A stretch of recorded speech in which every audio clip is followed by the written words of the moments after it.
నా బిడ్డను మీ బడిలో చేర్పిస్తున్నాను. ఈ క్రింది లక్షణాలను పెంపొందిస్తారని ఆశిస్తున్నాను.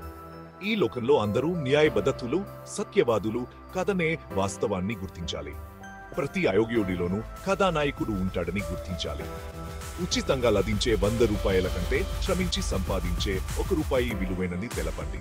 ఓట్మిన్ తట్టుకోగలగడం, గెలుపుని ఆనందించగలగడం నేర్పండి.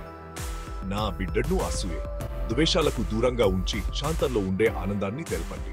బలహీనులను వేధించి మోసగించే కంటే తాను ఓడిపోవడమే గుర్రమనే విషయాన్ని బడిలో చెప్పండి. అందరూ చెప్పేది వినాలని, కానీ ఆ మాటల్లోని వాస్తవ సారాన్ని మాత్రమే గ్రహించాలని నా బిడ్డకు నేర్పండి. విషాదంలో కూడా నవ్వగలిగే సామర్థ్యాన్ని పెంచుకోవాలని, కన్నీరు హామానకరం కాదని, అపరిమిత సుగాలకు దూరంగా ఉండాలని బోధించండి. లోకుల కెట్లకు చెవులో ఊగక తాను నమ్మిన సత్యం కోసం నిలిచి పోరాడాలని ప్రబోధించండి.